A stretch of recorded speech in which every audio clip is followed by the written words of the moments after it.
Hello again, folks, in 114. Today we're going to be covering section 7.2. It's a bit of a late start today because of the heat. I was not going to do this. Today is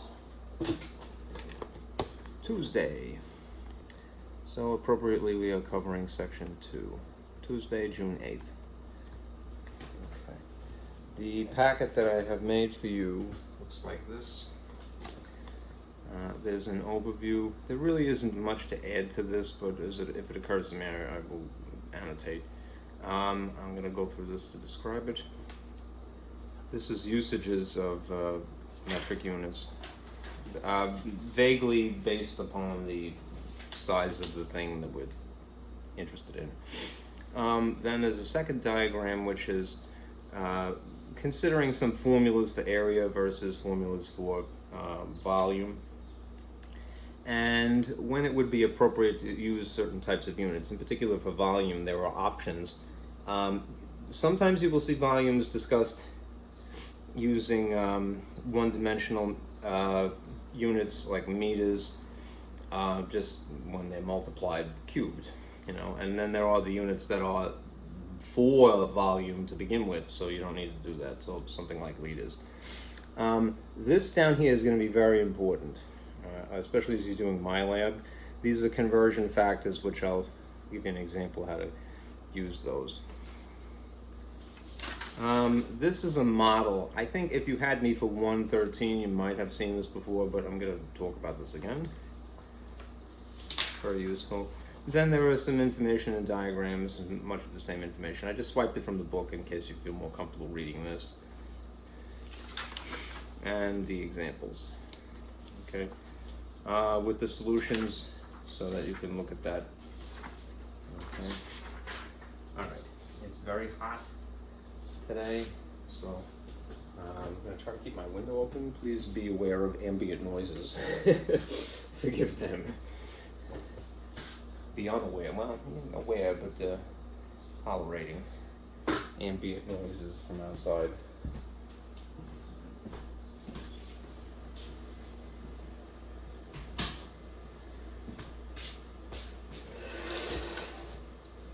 Okay. Alright, let's start with this diagram.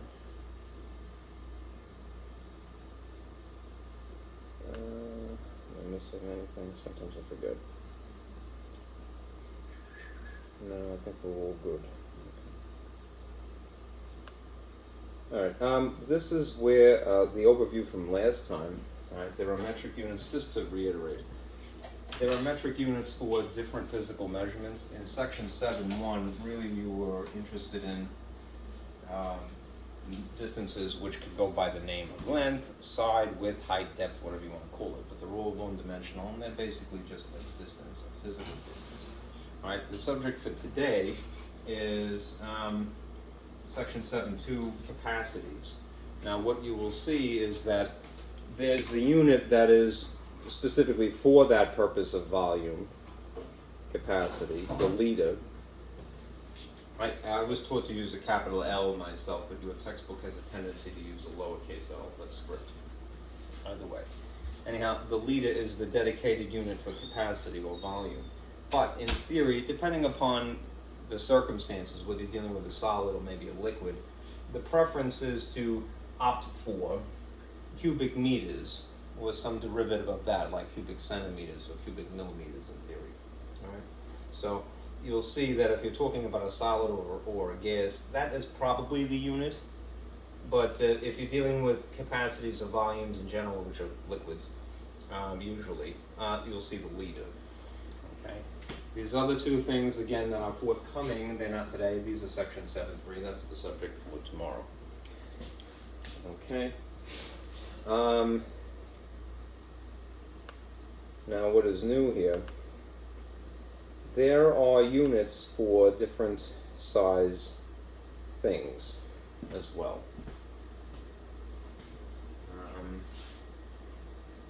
This is not the most sophisticated way of talking, but think about it this way. There are appropriate metric usages when we're talking about small things that are very tiny, that you would hold in your hand or smaller. You would need to use a very precise measurement scale.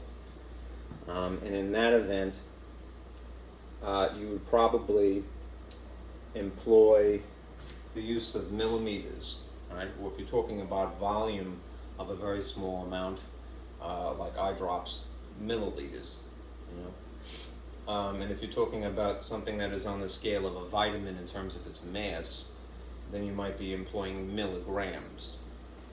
Okay, so vitamins, for example, right, this is probably something that would be measured in milligrams. You know the abbreviations. The diameter of a coin might be measured in millimeters, and something like NyQuil would be measured in milliliters. I always laugh at that because NyQuil, when you see the bottle of NyQuil, all right, it comes with a little shot glass that increments on the side. It's basically an alcohol-based medicine, if you're not familiar. That sounds like my Uncle Jimmy basically invented that. Oh yeah, sure, give it some brandy and it'll feel better.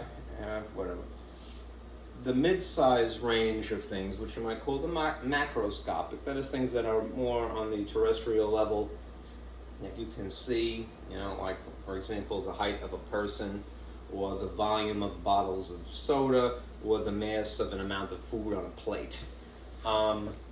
These would be appropriately meters, liters, or grams. All right, bottles of soda, as you are well aware, all right, anywhere on Earth, right, are measured in liters, right? That's an interesting thing. This is sort of the schizophrenia of America, if you will, right? When we go to the store, the supermarket, and we buy grocery items, we buy milk, say for example, and milk tends to be in gallons or half gallons. Right, and in theory, if you were to read the bottle, the subscripts, inscriptions, they would be maybe in fluid ounces, right? But soda, on the other hand, everybody's totally comfortable with that, right? It's like, oh yeah, I got 2 liters of soda, right? It's totally intuitive to us, even though that isn't the imperial system; it's the metric system. I'm not saying that it is a bad idea to be to have that mental flexibility, but it's only when if for some reason. When it comes to something mundane like that, when it comes to something much more important, say buying gasoline for your car, petroleum, we don't generally read the signs in liters here. Right? We read them in gallons too. Right?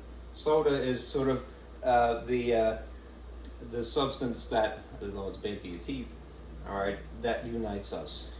All over the world, everybody knows Coca-Cola, for better or for worse. Anyhow, that is measured in liters. Masses of food, in theory, right, could be on the order of grams. That would probably be appropriate. All right, if you were to eat, a pound of, a pasta, that's a fraction of a kilogram, So I think it's something like 1 pound is about 0.45 kilograms, if I'm not mistaken. 1 kilogram is 2.2 pounds. So you might just stick with grams in that instance and not kilograms. A person's height, all right, might be defined by a certain amount of meters. All right, the person is say 1.8 meters tall. All right, or in theory, if they're a tall person, 2 meters tall. Right? Now, as for big things, that is what you might regard as measurements of the large and not easily seen. All right, for example, your peripheral vision will only allow you to see so far to the left or to the right. Once, when I was standing on in St. George's Ferry in Staten Island.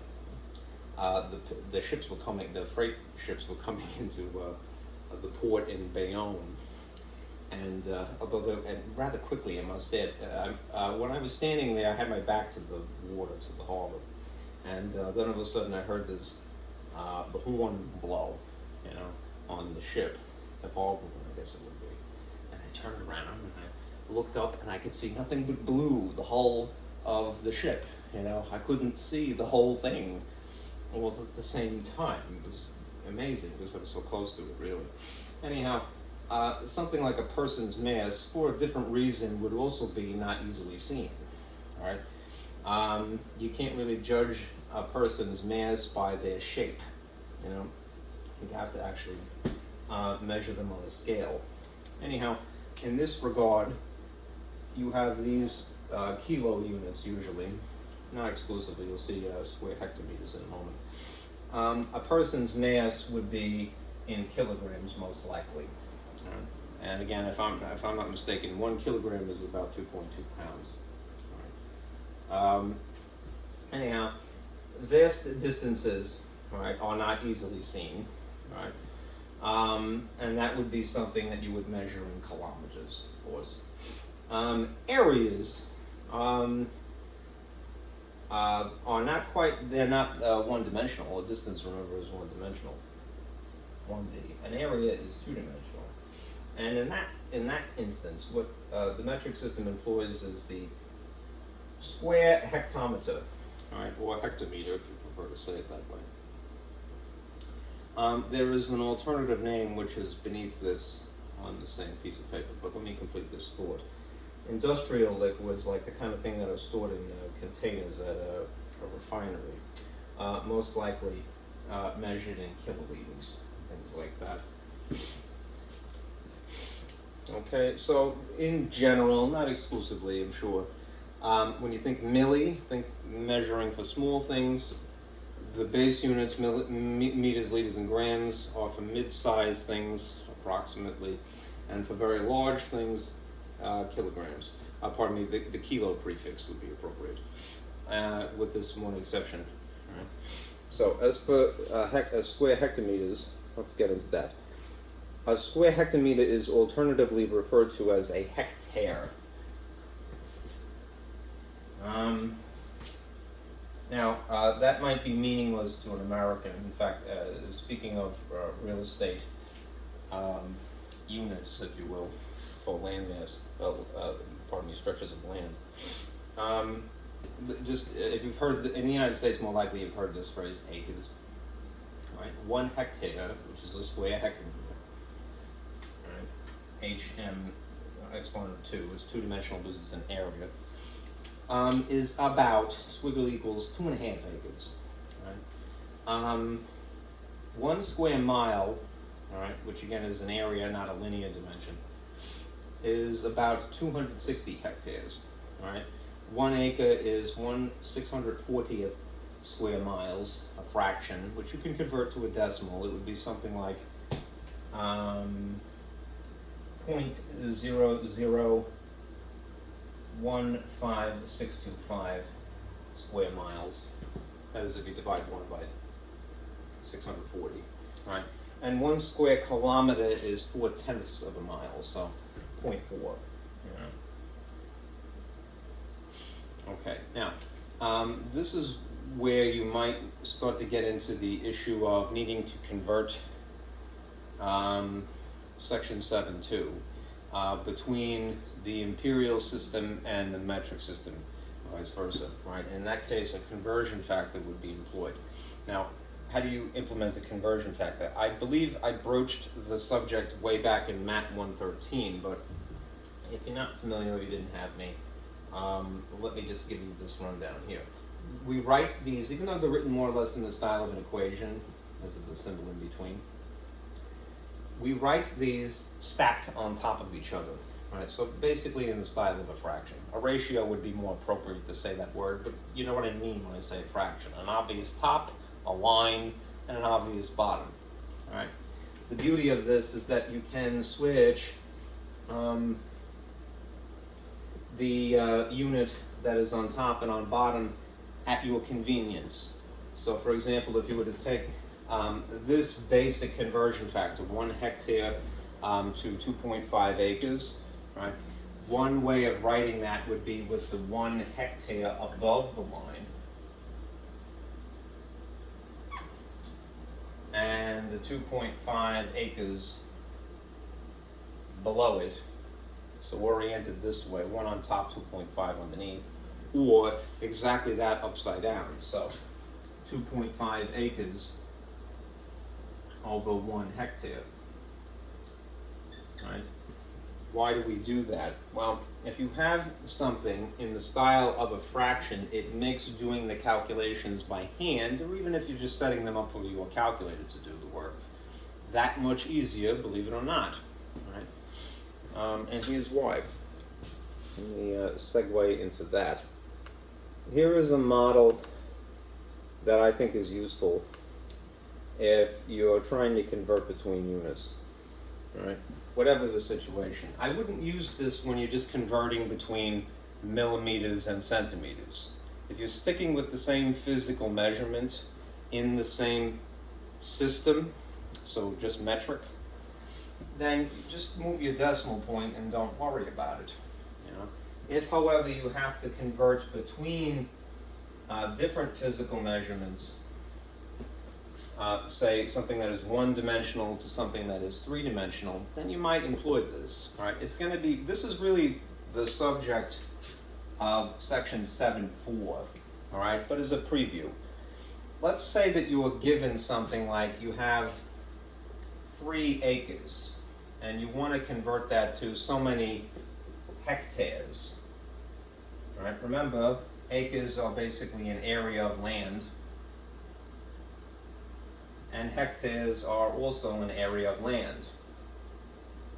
So we're just sticking with something that is really two-dimensional, you know, and two-dimensional. But we nonetheless need a conversion factor that is something that is in the style of a fraction. There's an obvious top and an obvious bottom that will get us from here to there. If we know that the relationship, it was just on that sheet, that 1 hectare is about 2.5 acres. Then when I'm trying to convert from different systems, this is the imperial system, the acre system, and this is the metric system, more or less, hectares. What you can do is take these two figures on opposite sides of the squiggle here and arrange them so that there's a cross cancellation effect. Basically, if you want something to cancel here in the area where it is written as given, you would put the unit that matches diagonal to it. That is, this is above the line and this is below the line. So you would put acres here as the bottom line, literally. Acres. And if the unit you can convert to directly is hectares, and that's what you want left over, that must be above the line. Hectares. Okay, now deciding, or basically rigging the machine, if you will, so that there's, again, this cancellation effect. If you do it, if you place the units ahead of time, then you could appropriately position the numbers that are associated with that. So, for example, if acres is down here, then 2.5 has to be down here. And if 1 is attached to hectares, then that has to be up here, right? Now, you've got the machine rigged to go, right? What you can do is you can have the satisfaction, really, of crossing out stuff, right? This unit down here is rigged to cross cancel this, right? If you feel more comfortable to make this look like a fraction, stick a 1 under it. Anyhow, acres cross cancels acres here. It always has to be like that. 1 above, 1 below, even if they're diagonal or directly above the other, right? Now, what does that leave you with? That leaves you with just the unit that you want. And you do ordinary multiplication of fractions, which would be the top thing times the top thing, which would just be, in this instance, 3 times 1 is 3 over bottom thing times bottom thing, which is 1 times 2.5, which is just 2.5. Now you have the unit, and now you could type this into your calculator. All right, what is 3 divided by 2.5? All right. 1.2. Right. So therefore, 3 acres is approximately 1.2 hectares. Just for the sake of space, I'm going to use the abbreviation HM with an exponent of 2. Okay. This other thing that you see down here is when you have to employ multiple conversion factors. If you're in a chemistry class or a physics class, this is the kind of thing they do all the time without even thinking about it. Right? It's very practical, right? And it's very satisfying, I would say too, because if you know that you can get away with crossing stuff out as long as you're very careful about where you position things, then it will be to your advantage. All right. Remember, you could cross cancel numbers like this. For example, you remember back from when you were a little kid and you first learned about fractions, right? These are glorified fractions, if you will. 2/3 times 1/2, right? The brute force way of performing a multiplication is, again, top times top and you get a 2, and bottom times bottom and you get a 6, and then simplify as an afterthought, in which case you would get 1/3. Why 1/3? Because you would divide by the GCF, that is the factor that 2 and the 6 are both made of, right? The best choice is the greatest factor in common. 2 and 2, so 6 divided by 2 would be 3, and 2 divided by 2 would be 1, and this would be your simplified answer. But rather than do the simplification after the fact, that is after the operation, what you can do is go, oh, wait a minute, there is a relationship between this thing above the line and this thing below the line, and if I just do that, I can get to the answer lickety-split. It is like that with numbers, obviously, and it's like that with words. And it's also like that with abbreviations for words. So if you see cubic centimeters below the line and cubic centimeters above the line, go ahead and cross them out as long as they're a factor that's being multiplied. Okay. All right. Now, let's do an example before I move on of converting from square meters to square centimeters. Let's see. I may turn this off for a moment.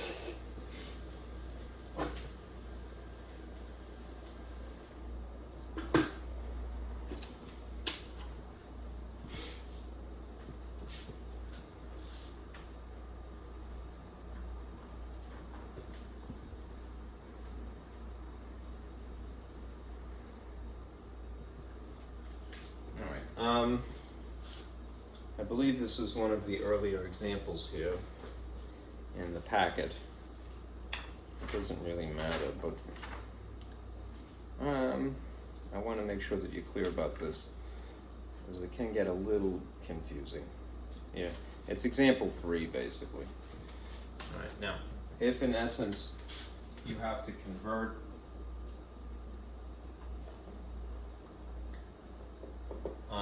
from 1 meter squared to so many square centimeters. What's different about this from the usual process of converting between metric units? You're still in the metric system here. This is still metric system. Exclusively going from here to here, but they're not. It's not just converting from meters to centimeters, right? If you had that situation of just converting from meters to centimeters, then you can go ahead and just use the traditional scale, like that. Right? In this case, what I would do is, without some conversion factor prepared for you, is draw a picture.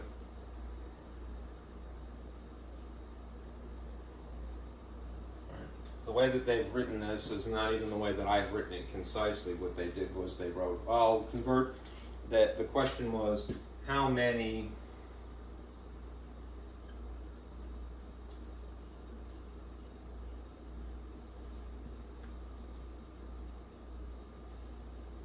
square meters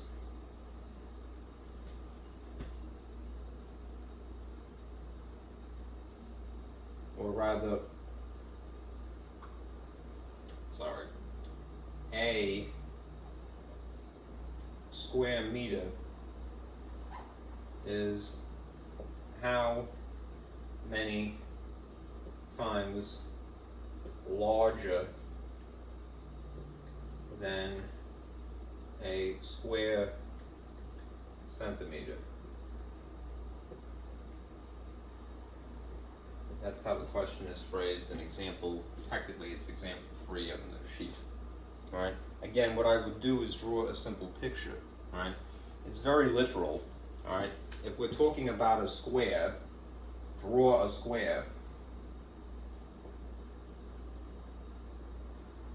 Doesn't have to be perfect, right? Certainly isn't. You can label it. This is a square meter. All right. If it is a square meter, remember that it's an area. This is the same as having an area, and therefore dimensions of length and width would be appropriate. You could call it a side and a side if you like, but it's fine to call it a length and width. They usually reserve that for rectangles. Anyhow, if it's truly a square meter, how wide would it be in this dimension? This would be equal to 1 meter this way. And because again it's a square, and by definition a square has all equal sides, how wide coincidentally is this dimension this way? It would also be equal to 1 meter. Now, as long as you're converting from meters to centimeters, you could get away with using the old scale here, all right, from the discussion in section 7.1. All right, you might intuitively know already, and if you do, God bless you. All right, but let's just do it very quickly. If you're starting here at meters and you're converting to centimeters, how many decimal places should you move? That way. 2 places. So if you took the number 1 and then you moved the decimal point over twice, that would be 100 centimeters this way. Again, that might be something you know intuitively, but if not, there's a system for figuring that out. This is coincidentally the same dimension, so this would also be 100 centimeters. Okay, now, how do I know that this is an area? Well, again, if we're talking about a square meter, the exponent would be a 2. If we're talking about a square centimeter, the exponent is still 2. So, even though it's disguised a little bit, right, the area using the original dimensions is just 1 times 1, which is 1. That's why there's a 1 here. Now use the blue dimensions instead. All right, if you figure out and calculate the same exact area, because we're talking about the same figure, all right, but instead using these units, which are somewhat misleadingly large, it's still something times something, but instead of it being 1 times 1, it's 100 times 100. That would be the equivalent of having 4 zeros, right? And then you'd have 10,000 instead. So to answer this question, 1 square meter is how many square centimeters? It's 10,000 square centimeters, right? If you phrase the same question this way instead, which is the way it is in example 3 in the sheet, a square meter is how many times larger than a square centimeter? It's 10,000 times larger. Okay? And then we would save this, because what we have here now is we've invented a conversion factor. Right? Again, it's not written in the style of a ratio, but it's still cool to have this information reserved for a more complicated problem. Okay? So, that's that.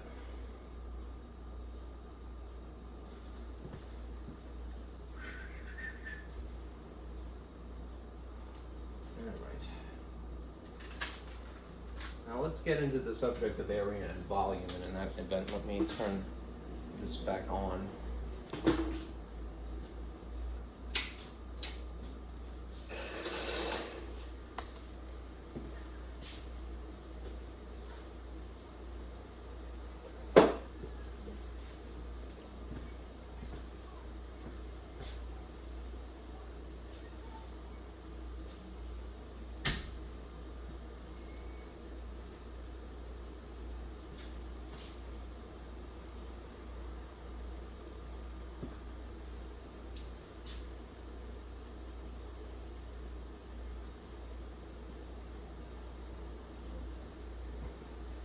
Think of conversion factors as basically being tools in the toolbox that you pull out when the job deems it necessary.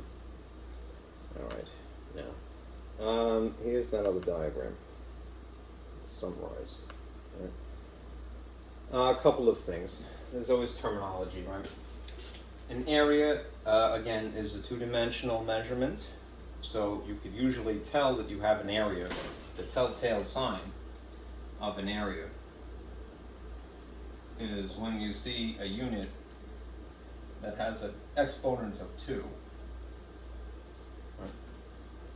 The telltale sign that you're dealing with a volume is when you have a unit, whatever the unit is, and the exponent is 3. Alright, so train yourself to look for those things. You see this and this, you know that you're dealing with an area without anybody even saying it explicitly. Right? Another way that you can tell, signal that you're dealing with an area, at least in English, would be these two words. We refer to areas most appropriately as surfaces, right, or planes, perhaps. An enclosed surface, an enclosed plane, not an infinitely stretching one of them. And we use this word, we reserve this word really. I know that in vernacular or ordinary conversation, people say these things come somewhat synonymously, but they shouldn't. Remember, in math world, we have to be very precise. It makes things more clear. All right. Spaces imply 3 dimensions, which implies a volume instead of an area. All right. Capacities imply a volume as well. So again, if you see a unit, this is more or less universally understood, that is raised to an exponent of 3. It's 3-dimensional, therefore it has to be a volume. All right. But if in English you come across these two words, spaces and capacities, that's implying this as well. All right, now, beware, all right? The preference when you're dealing with the volume of a solid, especially, or gases, is to use cubic meters, or in some instances, cubic centimeters, okay? You could use milliliters in theory, all right, but they don't do that. All right, it's more intuitive to use cubic meters because remember, if you start with something that is 2-dimensional, you could basically easily translate that to a 3-dimensional concept. A cube is just a 3-dimensional square, if you will. Let's see. Liquids, they have a unit, preordained for them, all right? Liters and milliliters, right, is usually what is practical. In theory, remember, there's always those units in between, the extremes. A liter being the base unit, right? And a milliliter more or less being the extreme to the right, and a kiloliter being more or less the extreme to the left. Not truly, because there are units beyond them. But for those units in between, decaliters, hectoliters, can you convert things to them? Yes, but they're not likely. Right? Because they're less practical. These are more practical, right? And in this instance, these are more practical. Okay? Now, as for formulas, it would probably be to your advantage to know these. In terms of areas, all right? Area of a triangle is base times height. Right? You probably know. So, just beware, when you're reading triangle areas, there's different ways triangles are written or drawn. So it might be a little confusing. If you see a triangle basically in this arrangement, where there is very purposely a dashed line and a little box here on the inside, right? Realize that this dimension inside is the height, and this dimension that is perpendicular to it is the base, right? The number that goes here and here. When you have what appears to be something like a scalene triangle, the dashed line is actually on the outside, right? Which could be a little misleading because we're really just referring to the red enclosed area. But in that case, that's the height, and the base instead starts from here to here. Okay? And if you have a right triangle, in which case the box would be here and there's no dashed line, then these are really interchangeable, but just because of its orientation, I call this B as in bottom and this H as in height. Okay? When you have the area of a rectangle, the formula you're probably well aware of is the labels are changed. Instead of base and height, they call them length and width. You can get away with using this for a square as well, but the square, in which case the labels would be S and S, and therefore they wouldn't distinguish them. They wouldn't give them unique labels. The evil overlords, are what they are. Right? The dimension that is this way, you might call a width, and the dimension this way, you might call a length, but it's totally arbitrary. Those are interchangeable if you want. When you get to circles, beware that you might be given a dimension from the center to the edge, in which case that would be a radius, right? Or you might be given a dimension that it goes through the center, in which case that entire thing is called a diameter, usually abbreviated by D. All right, remember, it would be an R plus an R, two R's, that make one diameter. All right, from the perspective of radius, radius is a half of a diameter, a half a D. Anyhow, this is the typical incarnation of this formula, pi, remember 3.14 approximately, times R squared, in the style of radius squared. Okay? Now, for the sake of some quasi-symmetry here, the volume formula, all right, is just taking area to the next degree, literally. All right, if you have a rectangular solid, you have something that has the added dimension of depth, right? And in which case, right, you might still call this a length, and you might still call this a width, but then it has a height as well. And then it's just another thing to multiply. So length, this is area still, but area times a height dimension, how tall it is. All right. Volume of a cylinder is the same principle, but the cylinders tend to have a circular bottom. So what you are inclined to see is something that kind of looks like a stack of pancakes. And I feel that is a good way to think about it, actually. Right. You're looking at it in perspective here. So the bottom is a circle, right, which is why it has pi times R squared still in it. It's still an area. But it's an area times how many layers of pancakes you have, right? The height dimension.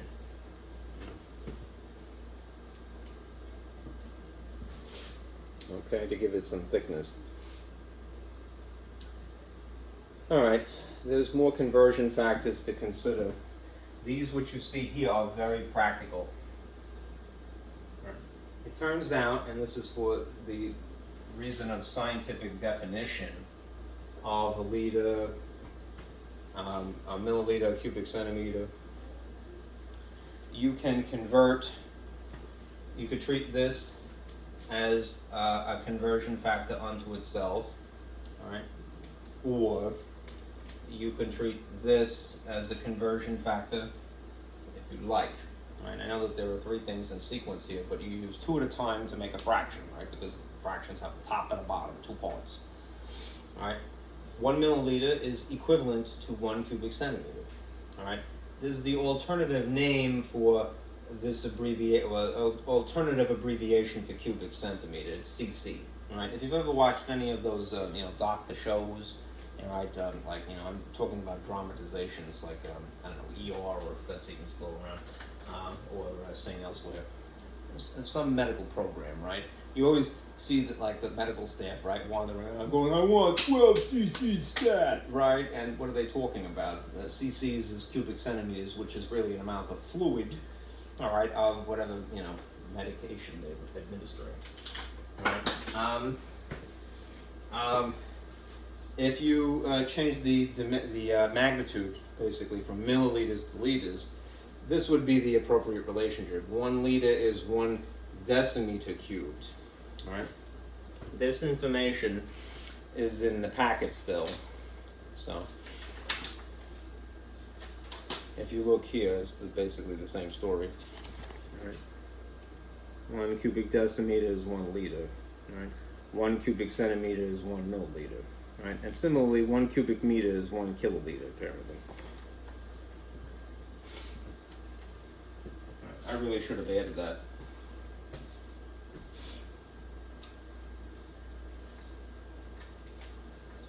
One cubic meter is equal to 1 kiloliter.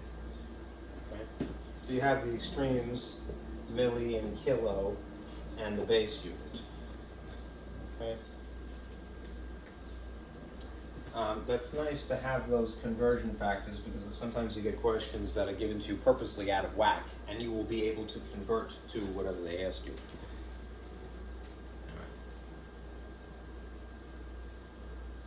All right. Let's do an example of volume, and then something that pertains to this.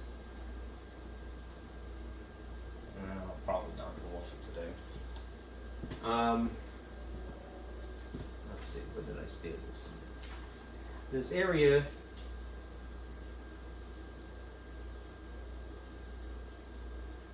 of a circle, and how you would deal with that. Yeah. All right. Basically, I'm stealing this question from example 5. So let me reiterate this really quickly. If you were to essentially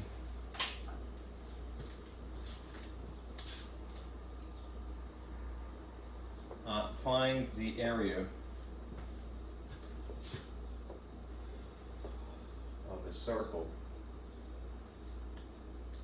all right, given this description or diagram,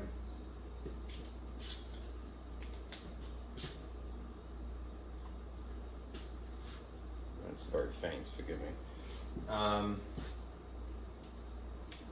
with a diameter of 76.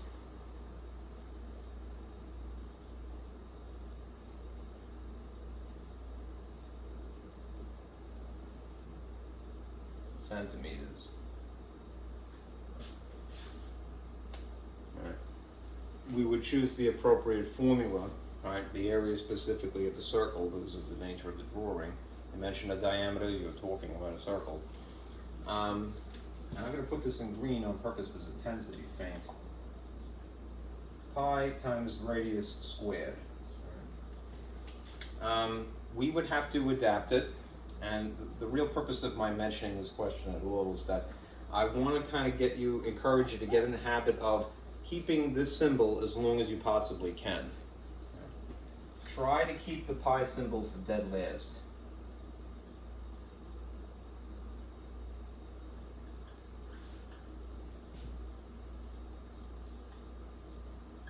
As possible. In upper level math, say in calculus, there's the tendency to, keep this entirely, right, when they're presenting an answer. In other words, express something in terms of pi rather than what is arguably more satisfying, which is to have the decimal 3.14, what have you, integrated into it, for lack of a better phrase, as part of the solution, right? The reason is that because pi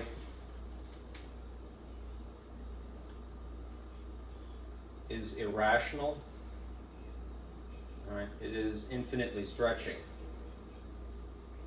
It's an infinite decimal. So what ends up happening is you always have to round.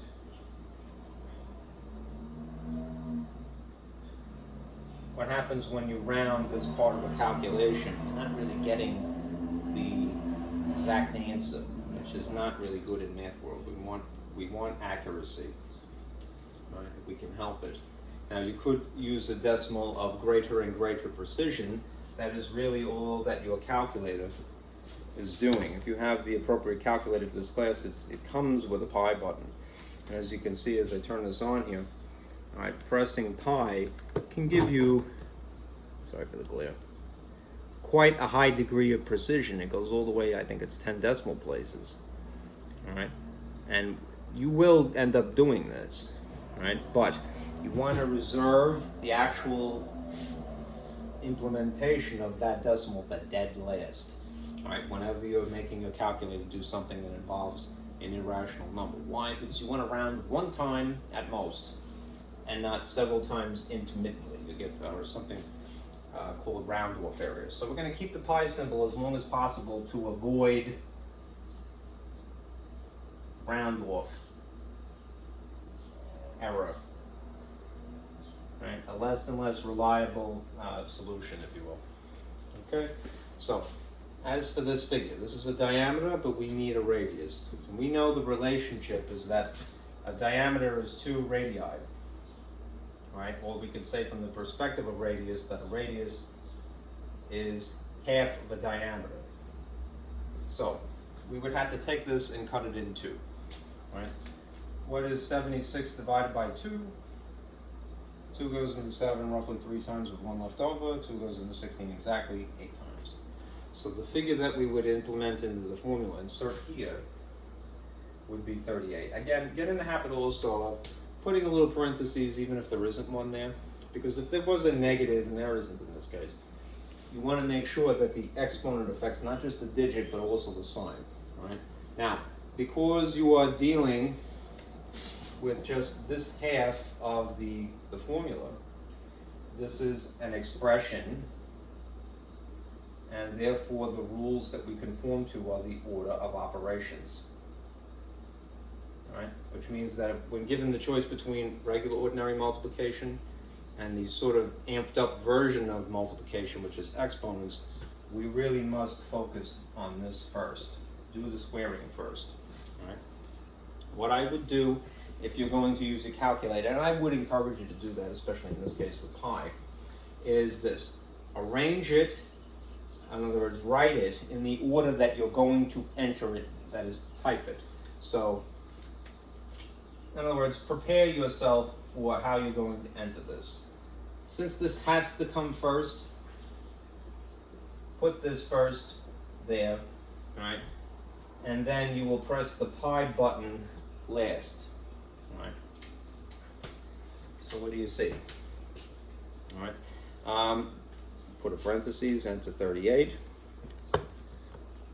See, like that. Then this caret symbol here, the upward pointing arrow, allows you to input an exponent of 2. All right. Now hit regular ordinary multiplication and press the pi button, and you're good to go. All right. The calculator will automatically do this from left to right, and you've made sure that you wrote that first. So this is the figure that you get. I'm reading it backwards. 4,536.46, if you're going to round it. This is what you see on screen.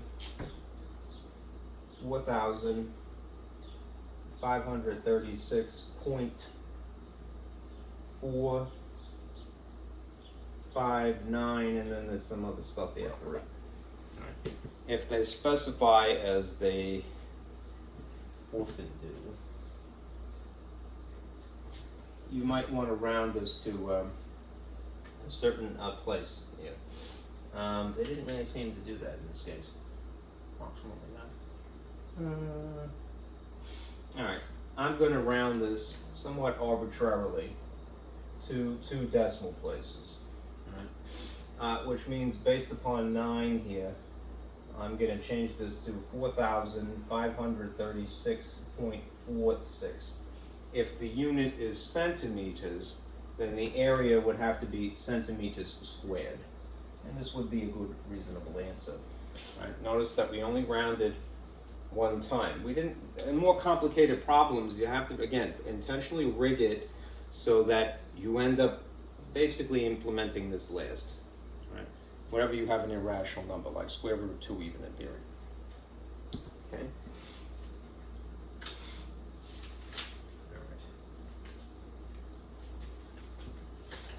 Let's do a couple more.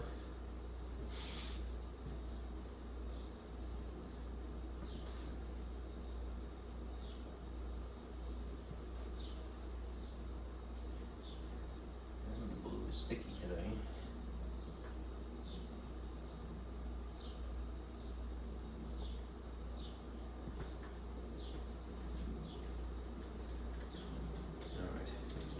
All right. There's a question again amongst the examples you see where they ask you to convert cubic centimeters. Example 9 is basically what this is. A paraphrasing of example 9 would basically be this: convert 3 cc's, to so many milliliters. Again, we have the information given to us, the conversion factors, that states that 1 milliliter is equal to 1 cubic centimeter, which is equal to 1 cc. Right? cc is just a even more interesting abbreviation than cm cubed. Right? So the relationship is really 1 to 1. If you want, all right, borrow the model of what is given.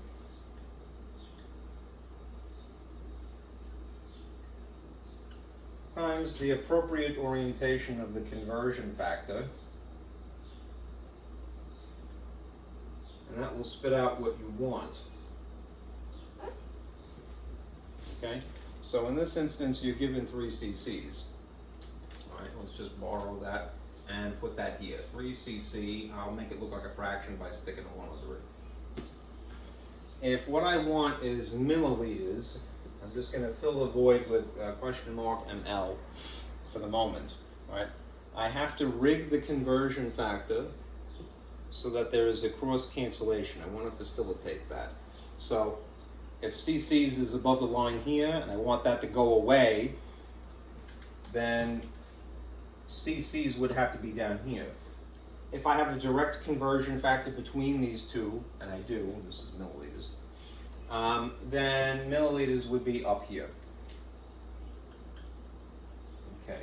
Then once you have decided the appropriate location of the unit for the sake of cross cancellation, then you could put the appropriate number associated with cc. So 1 cc is 1 milliliter, right? There's really nothing to it, and if you wanted to jump the gun, I wouldn't blame you.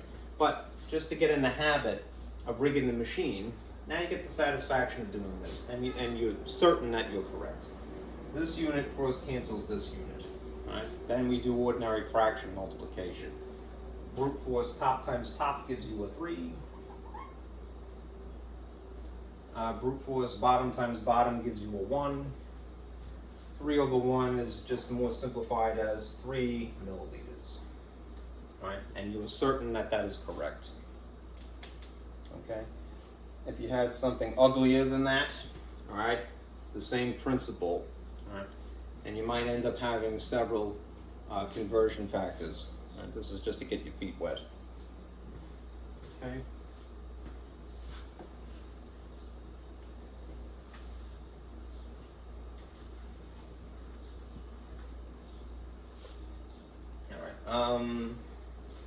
As the last word problem, I'm trying to think of where this was taken from. Yeah. Example 10, hot water heater. All right. Essentially, again, a paraphrased version of this question of 10 is what is the capacity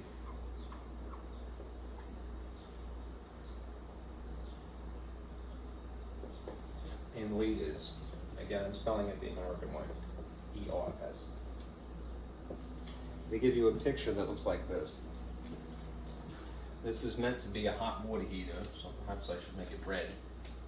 And a hot water heater, if you've ever been in somebody's basement or cellar, a lot of times is a cylinder. In fact, I've never seen any other shape. So this is a hot water heater.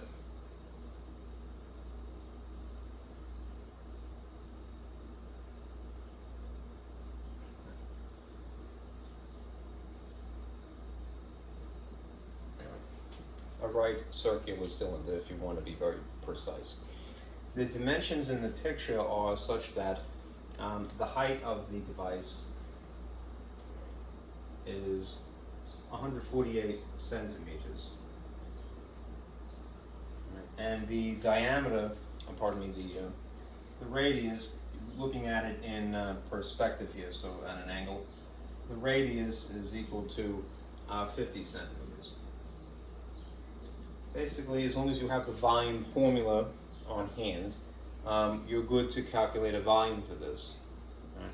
But notice what the dimensions are that are given to you.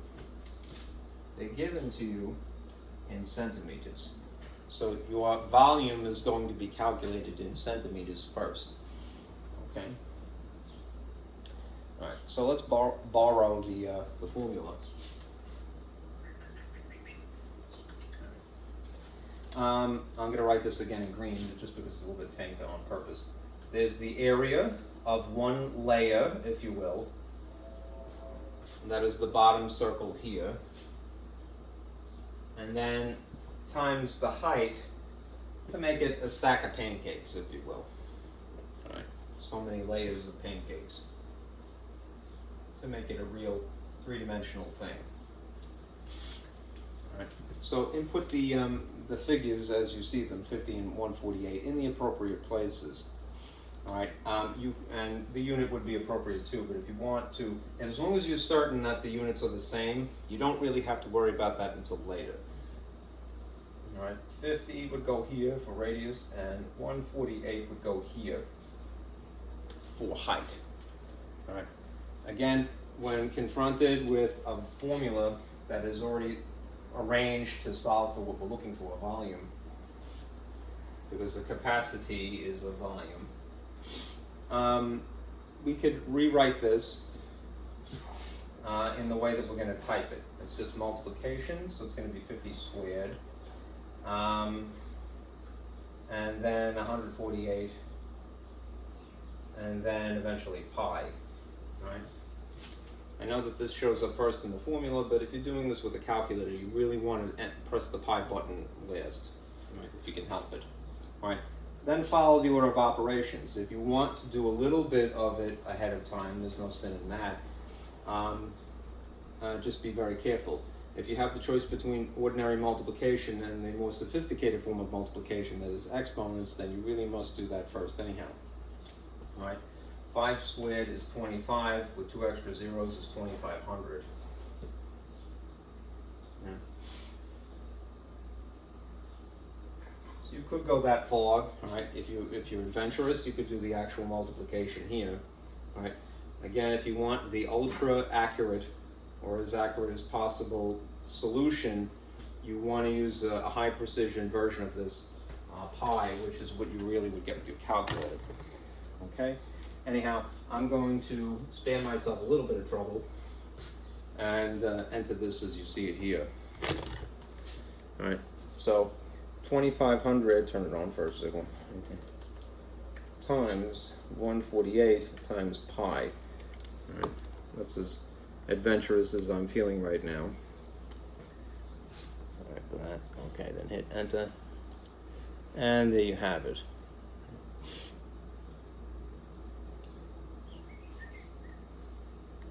So, yeah.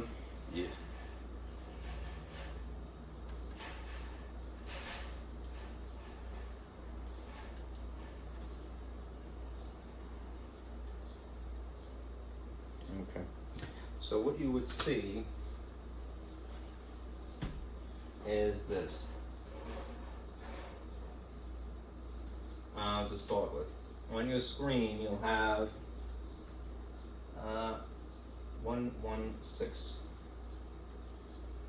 238.282, and it's probably longer than that because of the irrational number, but that is as much as you can see. I think I may have left it out a little bit here. 3.8. There's a 9, sorry. 389 decimals there. Okay, now if I were going to read it in the traditional way, let's see, with the commas appropriately positioned every 3, it looks like it's 1,162,389, and is what you would say when you get to a decimal point, 282 thousandths. All right. This is longer, but because the screen is just not that wide, you know. So, okay. Now, this is, if you want to now consider what the units are involved here. Centimeters times centimeters, because this is an exponent, is centimeters squared. This was centimeters by itself. When you are multiplying like bases, and this is true for not just numbers but the abbreviations of the unit cm, you add the exponent. So if it's cm squared, because of the 2 that's here, and this is technically cm1, the answer would be cubic centimeters, right? However long it ends up being, right? But we want the answer in liters. So what we're going to do now is we're going to employ a conversion factor. I'm going to drop my marker first, because it's what I do. All right. So let me erase this merely for the sake of space. And remind you of the relationship of cubic centimeters and so forth. We have established that 1 cubic centimeter is equal to 1 milliliter. All right. When we're converting this, or establishing a conversion factor to so many liters, just to satiate the conditions of the problem, what we would need to do is just focus on this relationship for a moment, right? And since this is just the same physical measurement, liter, milliliter, just in smaller unit, all right, we could convert using a standard line here. Liter would be here, deciliter, centiliter, and milliliter, all right? If you were converting from milli to liter, you would start here and jump 3 jumps this way, which means that your decimal point from the front of this would be a little bit wider. All right? That means that this is 123.001 liters is the conversion factor of 1 cubic centimeter directly into liters. There may be another way to go about this process, but this is just what occurred to me. All right, that's if you want to do it that way. Now, I'm going to do it 2 different ways just to show you kind of the fun of rigging up the machine. We have the system given, multiplied by a conversion factor.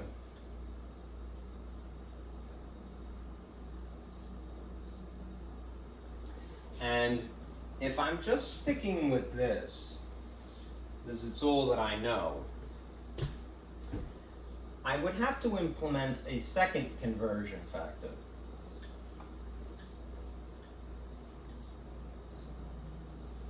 And that actually, though it might seem a little unusual if you've never done it before, this is really kind of fun when you have a situation like this, when you're comfortable. All right. If liters is what I want, right, and cubic centimeters is what I have, what is given, right, then I need a conversion factor that first will cancel cubic centimeters, which means it would have to be down here. And I would have to know at least this much, that yeah, I can convert this to milliliters directly. And then I would have to have a second conversion factor if I feel adventurous, and have that here to cross cancel, and know that I can convert milliliters to liters, right? With or without the use of the scale, as I did here, to get a direct conversion factor, right? If you only know this much for sure, then you would have to rig a machine like this, a system like this.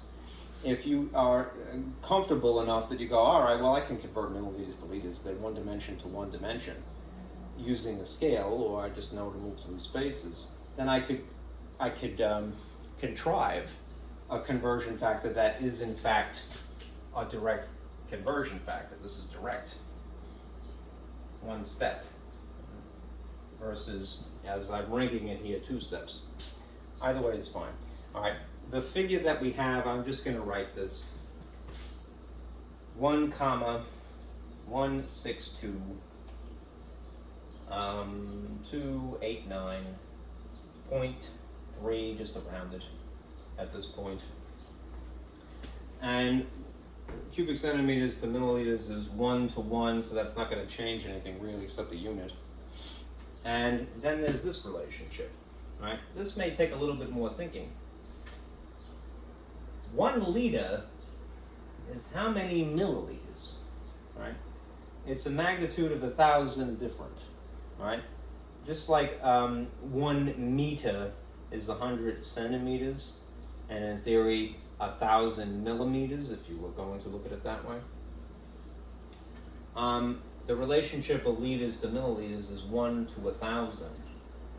So I would have to put the number 1,000 down here attached to milliliters, and 1 up here attached to liters, right? That's what this figure is in the style of a decimal, the direct conversion. 1 divided by 1,000 is 1,000th, right? All right, now, if you've taken the time to rig the machine this way, you get the satisfaction of crossing stuff out, all right? This cross cancels this cross cancels this, leaves you with the unit you want, all right? If you deal with the bottom, all right, it would be 1 times 1 times 1,000, which means the bottom here would be 1,000. If you deal with the top, it's this large 1,162,289.3, or whatever the decimal is, times 1, which again is not changing it. Which means over here, just for the sake of space, right, you would have that figure still. 1,162,289.3 liters is the unit that we have, divided by 1,000. And even if you didn't have a calculator, right, you may remember, when you're dividing by a nice round number like this, the effect is that the decimal place merely moves. So you could enter that and then divide by 1,000, right? If you have this on your screen already, you could press divide by 1,000 at will, because you know that's all it entails. We'll come back to that in a moment. Or employ your mental math skill, which is to go, when I divide by some power of 10, that's a positive power of 10, a positive exponent. The effect is that the decimal place moves over the number of zeros. 1 0 1 0 1 0. Scoop, scoop, scoop. Which means my answer in liters is this: 1,162 points, if I round it now, right, would be to the 10th place here, would be about 3, something like that.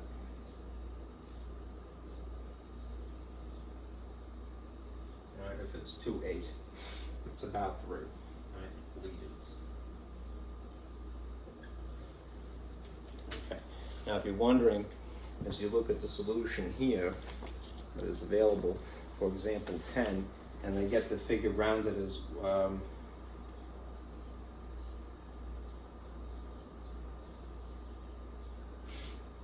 let's see, 1.1624 cubic meters. they must have rounded intermittently, right? Whereas I didn't, right? So I like mine either better. Anyhow, let's prove that this is correct. The calculation that we had using the figures that we are given and nothing more, rounding dead last, we haven't even done that yet, really, because we're using a calculator. If we know that it really just involves calculating a volume using these figures, and then dividing by 1,000 ultimately, right? We can reserve that for last, and you see this, 1162, 0.389 such and such, right? So, I must have, maybe I miffed it, you know what? This must have been a 3 here, and I just duplicated it wrong. Right. In which case, then it is appropriately a 4. Sorry about that. Right. 1,162.4 liters is the volume is the volume specifically in liters. Okay. 1,162.4. Good. Okay. All right. There's more than one way to do it, most likely. But this is the way that it occurred to me. And you get to the same answer one way or another. Okay. Let me leave it at that. All right, we're over an hour now. And I'll just remind you what your homework is.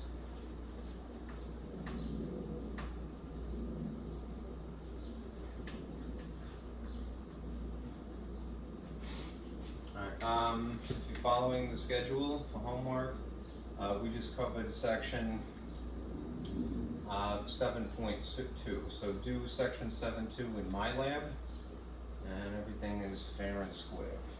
Good. Okay. All right, folks. Thank you for sticking with me. I'll see you again tomorrow. Be careful out there.